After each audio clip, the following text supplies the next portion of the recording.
Alright, so this is Algebra 2, Chapter 5, Section 3, Solving Polynomial Equations. So we've learned various techniques to solve and factor polynomial equations. And this section kind of ties them all together with a little bit more challenging ones. So the first one deals with using factoring in order to solve. And for this one, for A, we have x squared minus 1 times x squared plus 4, and it equals 0. So let's look at these guys separately. Let's look at the x squared minus 1. This is squares, difference of squares. So if you recall, we can break this up into two pieces. That guy breaks up into x. Square root of x squared is x, right there, perfect square. Square root of 1 is 1. So it's x plus 1 times x minus 1 equals 0. So I have two solutions here. I have 1 and negative 1, or negative 1 and 1. So x here can equal plus or minus 1. That's looking at the x squared minus 1. Now let's look at the x squared plus 2, or 4 rather. If you recall from earlier sections with imaginary numbers, when it's a x squared plus and they're perfect squares, I can square root the x squared to get x, I can square root the 4 to get 2. This is perfect squares with imaginary numbers, so this is going to be, the square root of 4 is 2, right? So x plus 2i times x minus 2i equals 0. And just to refresh your memory, if I was to do this and multiply it out, that should be x. X times x is x squared. X times negative 2ix is negative 2ix. X times 2ix is plus 2ix. They cancel out. And then minus 4i squared. But remember, 4i squared is negative 1. These guys cancel. X squared minus negative 4 turns into x squared plus 4. Right there. So that's where that comes from. So when I solve this, that's going to give me negative 2i and positive 2i. So x is also plus or minus 2i. So I have 4 solutions for this, which would make sense because if I was going to multiply x squared times x squared, I would get x to the 4th. Plus or minus 1 and plus or minus 2i. For B,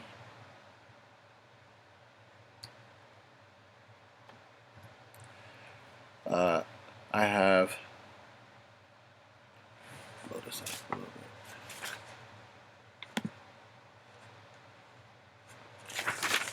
bit. X to the 5th plus x to the 4th minus 5x, or equals 5x to the 4th negative 2x cubed. I'm going to move the 5x to the 4th over here. So it's x to the 5 minus 5x to the 4th. I'm going to add the 2x over here.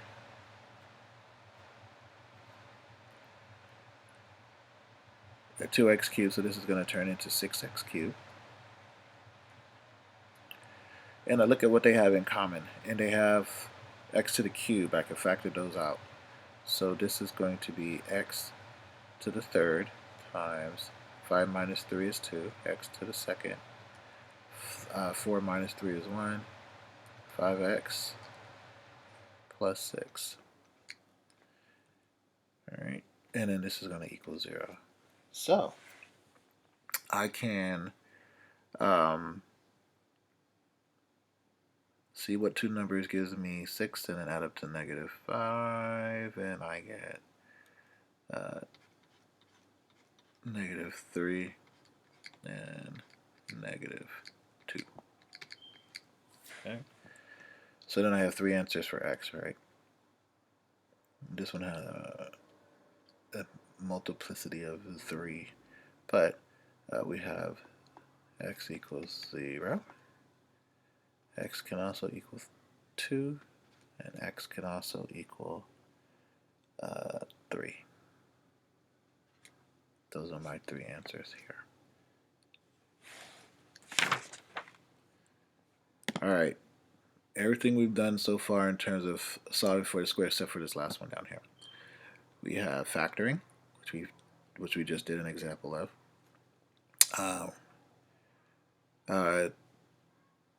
Trinomials and factoring those, which we know how to do, the diamond method. Perfect squares. A plus b squared is a squared plus 2ab plus b squared. A minus b squared is a squared minus 2ab plus b squared. We've done that already. Difference of squares. If they're perfect squares and there's a subtraction sign, then it's a plus b times a minus b. We've done that. And then we've done grouping. When we do factoring with numbers in the a term, we can do grouping in that way. We've done that as well. So the only one that we haven't done up to this point is sums of differences, or sums of cubes, or sums or difference of cubes, sums and differences of cubes. And it goes like this. If we have an a cubed plus b cubed, where these guys are perfect cubes, so if I cube root them, for example, let's see, 8 to the cube root is 2, right? Because 2 times 2 times 2 equals 8, or 27, right? Cube root is 3, because 3 times 3 times 3 equals 27. So if I have perfect cubes and cube roots as opposed to perfect squares, then I can cube root them. By the way, x cubed to the cube root is x, so everything's going to be, that's going to be our tell. Our tell is going to be, we're going to have some a to the third plus b to the third, where this a to the third is going to be like some x cubed plus b to the third, or some x cubed minus b to the third. That's our tell. There's going to be two terms. One of them is going to be a perfect square with a cube root, or with a cube. That's the same thing as saying a plus b, after I cube root them, times a squared plus, minus ab plus b squared. A minus b cubed is a minus b times a squared plus ab plus b squared. Sums or differences of cubes. This is sums of cube. This is differences of cube. Here's the proof why it works. I'm not going to really do that right now, but it definitely works.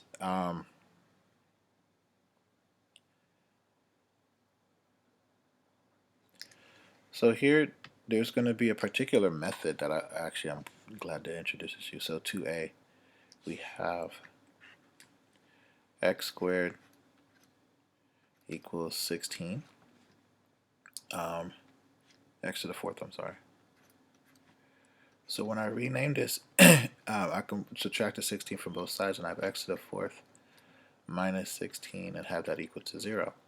Well, I have this x to the fourth, and we don't really know any perfect cube fourth roots yet. So, but I can do something called the substitution method.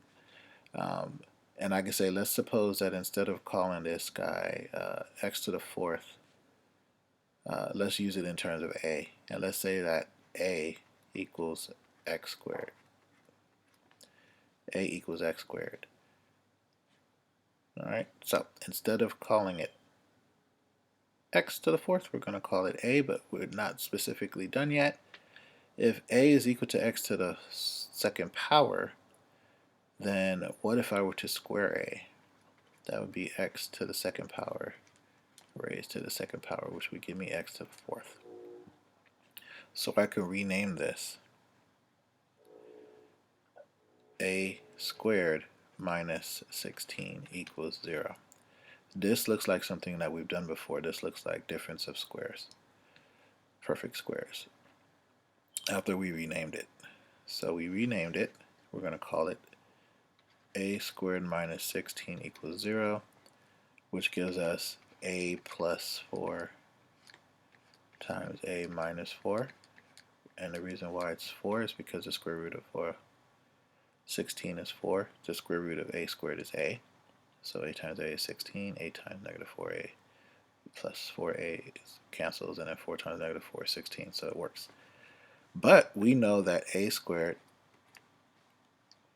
is, or a is equal to x squared, so we're going to substitute x squared back and say this is going to be x squared plus 4 times x squared minus 4 equals 0.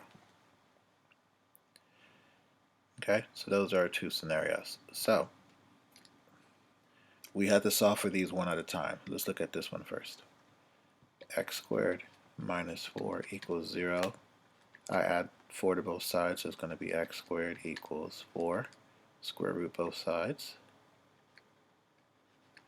And I got x is equal to plus or minus 2. It's the first one. And now we look at the second one. This is x squared plus 4 equals 0. We subtract 4 from both sides. X squared equals negative 4 square root.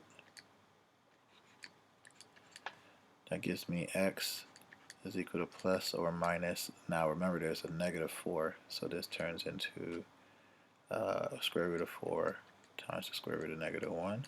We know that the square root of negative 1 is equal to I. So it's going to be plus or minus 2I. So we have 4 answers. 2 and negative 2, 2I and negative 2I.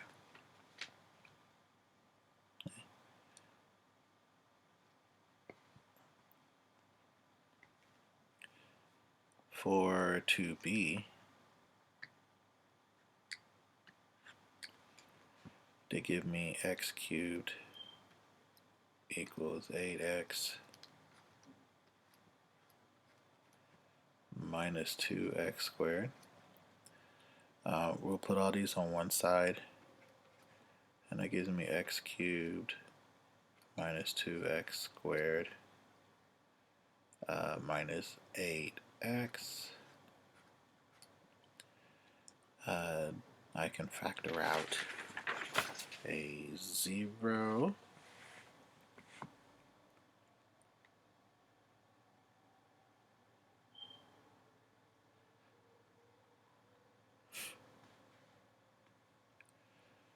I'm sorry, I can factor out an x. So this is gonna cubed give me 8x, or x times x squared minus 2x minus 8. And I think of two numbers that when I multiply gives me negative 8, and when I add gives me negative 2, so I think of an x equals minus 4 times x plus 2. So then I have 3 zeros. X is equal to 0, because 0 times all of this is 0. X is equal to 4, and then x is equal to negative 2. Yeah, so that's factoring and grouping. And then that was B. And then C, we have x times x squared plus 8 equals 8 times x plus 1.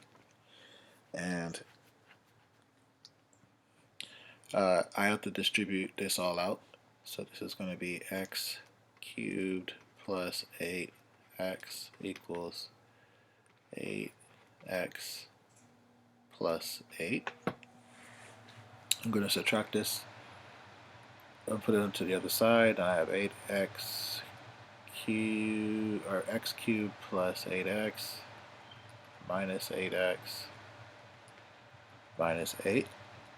W equals 0. These guys cancel. I have x cubed minus 8. Guess what? These are perfect cubes. So these are differences of cubes, so I can square root this, and I know that this is x, cube root rather. I can cube root that, and I know that that is 2. So that's the same thing as saying x minus 2 is equal to x squared plus 2x plus 4. And that's going to equal 0. So one of them is definitely 2. One of my x's is 2. Here, this is not something that I can factor. I mean, there's a lot of ways to do it. I can complete the square, yada yada yada. The easiest way probably is to use the quadratic. If you remember the quadratic,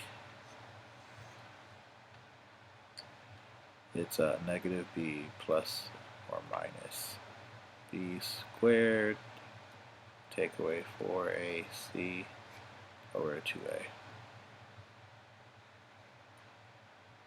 all over 2a. So when I plug this in, it's going to be negative 2 plus or minus 2 squared, which is 4,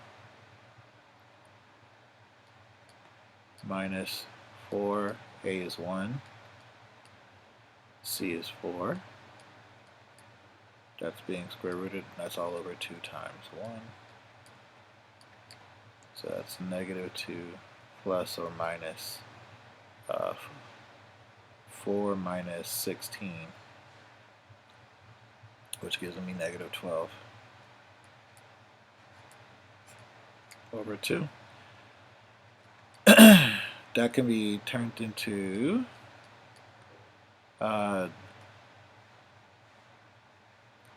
so negative 12. I can pull out square root of 4 times square root of 3 times square root of negative 1. Square root of 4 is 2 times 3, and this is I. So the answer is going to be 2I root 3. Alright. So this is going to be 2I times the square root of 3, and that's going to be divided by 2. 2 divided by negative 2 is negative 1. The 2 divided by 2 here turns into 1, which just gives me I times 3. So it's going to be plus or minus I square root 3. So 3 answers. X is equal to I minus 3, and also x is equal to 2 from earlier. So 2 and negative 1 plus I3 root 3, and then negative 1 minus I root 3.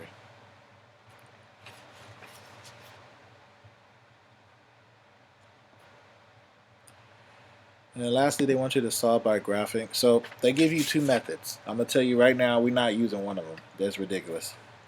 So they give you this scenario here. X3 plus 5 equals 4x squared plus 2. And they said, okay, this is a cube graph. This is a parabola. Let's graph them separately and see where they intersect. And where they intersect is the solution. Nobody does that. Everybody does this. They do method 2.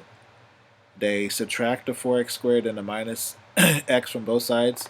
They turn it into one graph, and they graph the one graph. and then wherever hits the 0 is your answer. That's the easiest way to go. You don't want to graph two things because there's a lot of error using 2 versus using 1. So if they want you to solve by graphing, they give me this guy, x squared plus x cubed rather, plus x squared equals x minus 1. I'm going to subtract the x and add the 1 on both sides, so x squared plus x cubed plus x squared minus x plus 1 equals 0. I can't really factor out anything to get rid of that x cubed. Can't use differences of cubes. I can't use quadratic formula. So the only really way that I can solve this is through graphing. And I did it earlier. And here it is. And the solution is right here. So it crosses 0 one time at negative 1.84. So by graphing.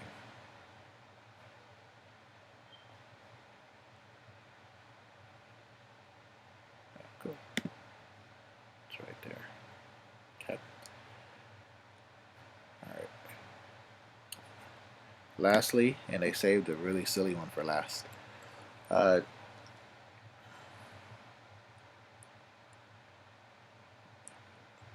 Modeling word problems using graphs. So it says, what are 3 consecutive integers whose product is 480 more than their sum? Okie dokie. If you remember what consecutive integers are,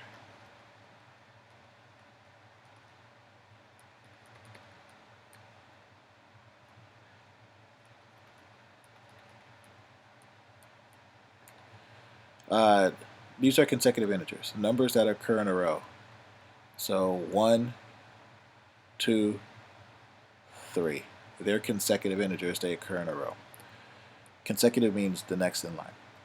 If I was to say this as a variable, let's say that 1 equals x. Alright, if 1 is equal to x, then 2 would be equal to x plus 1, and then 3 would be equal to x plus 2, and so on and so forth. And then 4 would be x plus 3, and 5 would be x plus 4, yada yada yada. But we only need 3 consecutive integers. So these are my 3 guys. X plus 1, x plus 2. They say 3 consecutive integers whose product, meaning if I multiply them, so x times x plus 1 times x plus 2, whose product is 480 more, is meaning equal. 480 more, meaning I'm adding 480 to something, their sum. So I'm going to add them. X plus 1 plus x plus 2 plus 480. Okay. When I set this up, do the mathy.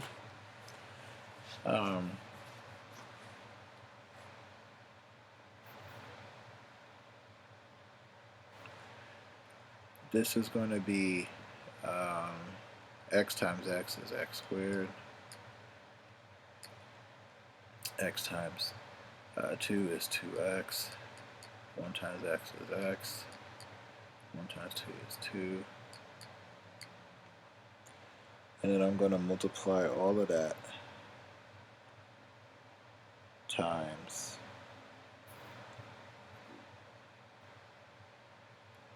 x.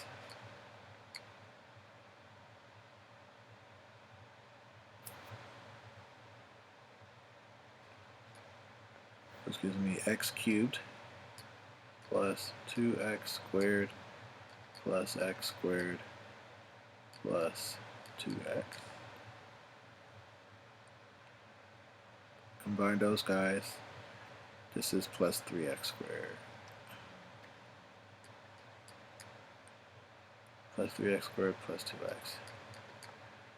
I add the guys over here, and this is 1, 2, 3. So 3x plus 43 Okay. I'm going to subtract 3x from both sides, and then subtract the 483. So this is going to be x cubed plus 3x squared minus x minus 483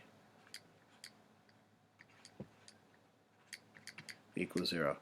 Again, there is no perfect, you can't factor anything out of here, and you can't manipulate it, you can't use quadratic, you can't do any of those things. So we're going to have to graph this. And I did it already over here.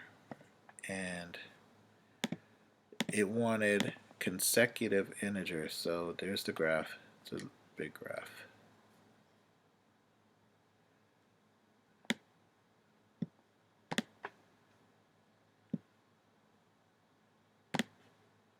That gets a really big, long quadratic. So you come up here. It only hits it one time. It hits it at 7. So since they're asking for 3 consecutive integers, our 3 consecutive integers would be 7, 8, and 9.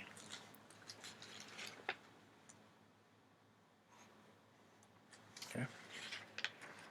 Alright, that is that section. Hope you have a great rest of your day.